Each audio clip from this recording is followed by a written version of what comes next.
Minute 40 away from the start of Heat 2B. 3-boat heat.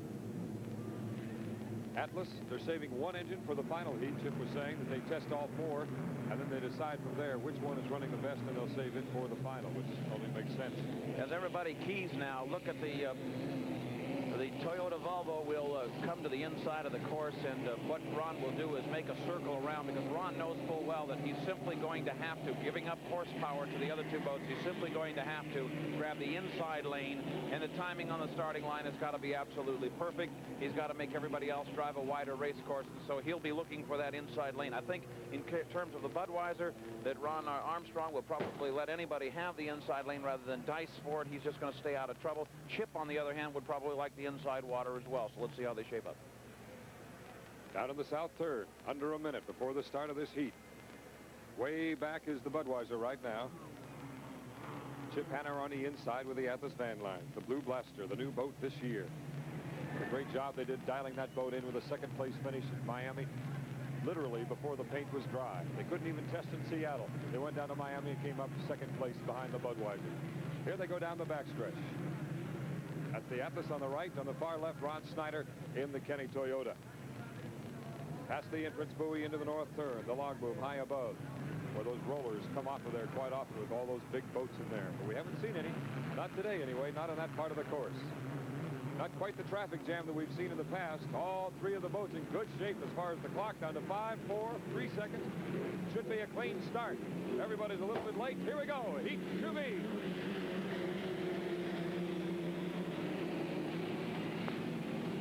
The Atlas van lines on the inside. In the middle is the Budweiser with Ron Armstrong, and on the outside on the far left is the Kenny Toyota with Ron Snyder. The Atlas with 400 points. The national points leader at this stage with Hanauer in the cockpit going around the south turn. Let's set up the distance now between the first and second boats. Hanauer, number 1, in front in 2B. The second place boat, the Budweiser, and way in the back right now is Ron Snyder and the Kenny Toyota. 3-second lead for Chip Hanauer and the Blue Blaster. Jim Harvey, the crew chief, has it dialed in beautifully. A world record on this course on Friday at better than 140 miles per hour. The second place boat, Ron Armstrong, getting into the boat literally this morning for the first time in second place in 2B. Third place, there it is, the Kenny Toyota with Ron Snyder, one of the better drivers in the business. 4-second lead for Hanauer, ahead of the Budweiser. Coming up to finish, lap number 1, Chip Hanauer, the Atlas.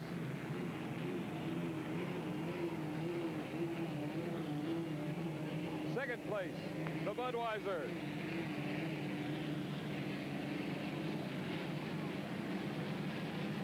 Lap speed in lap number 1, 123.01 miles per hour for Hanauer and the Atlas.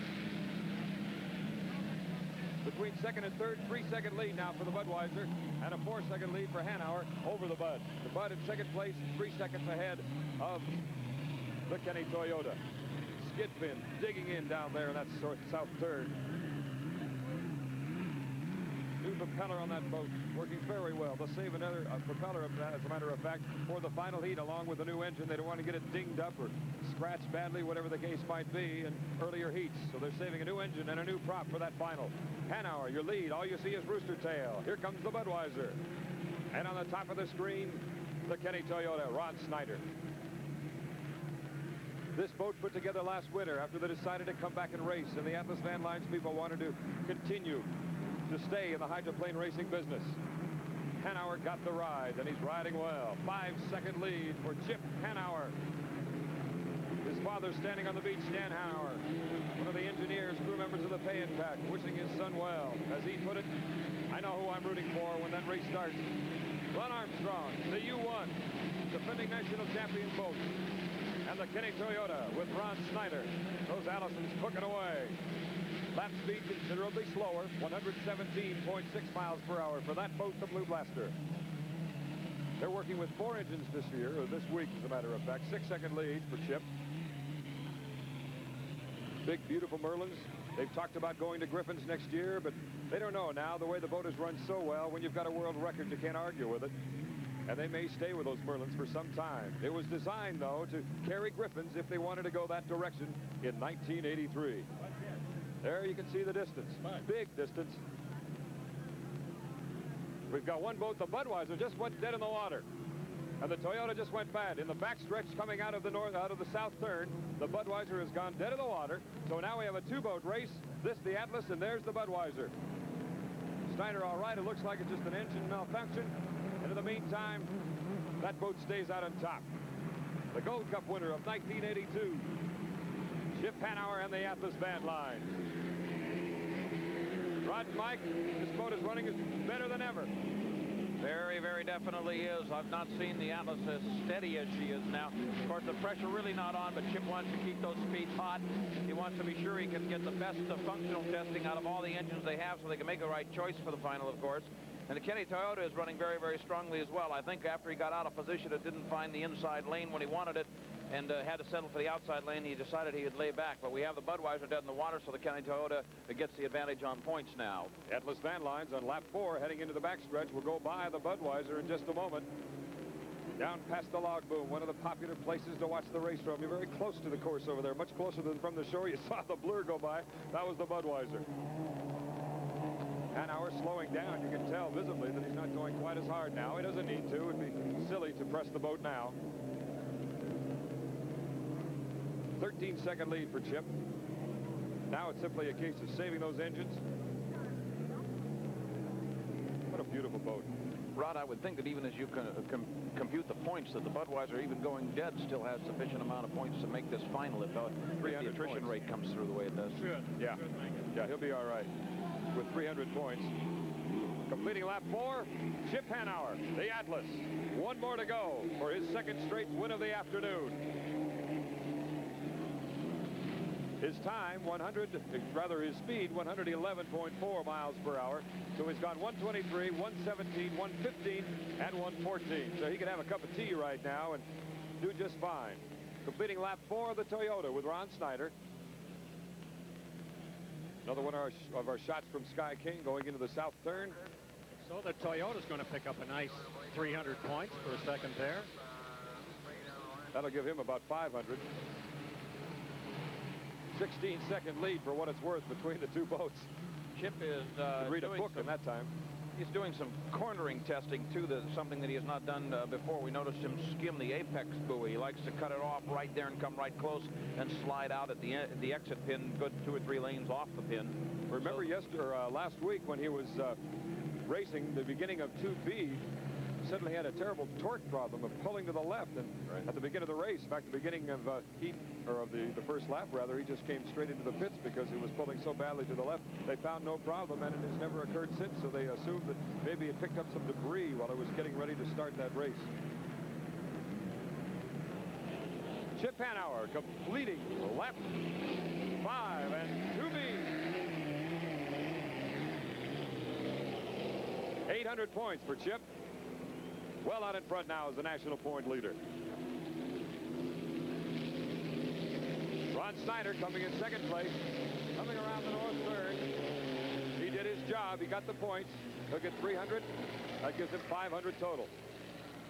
So as the points as we see it, thumbnail sketching, Atlas with 800, the Bud with 300, 500 for Toyota, KYYX with 350. And cumulated for the season, Atlas now with 41.50, and Miss Bud in second place at 36.38, and Squire Shop, which will not get any today, 34.44. Gentlemen, I guess we should look out at the Budweiser just to be sure there isn't a party going on out there. Yes, we don't have any more problems. We've just got word, by the way, gentlemen, that we are told Johnny Walters will be okay, but they have put him in, categorized him as in serious condition. Well, that's generally true when you have broken bones. It's considered serious. From what Lou learned, a broken arm and a broken leg, in addition to possible other injuries, which we'll hear more of later. Obviously no party on the Budweiser deck, just the lonesome Ron Armstrong at this moment waiting for a tow. No sandwiches today. None. Chip is doing his job. Remember a couple of years ago he had 2 heat victories, 1980 in the Squire, and he was rolling along well, and then in the final heat he blew an engine. Howling blew right off the boat at the start line, and a lap later he was stopped. Yeah. Yeah.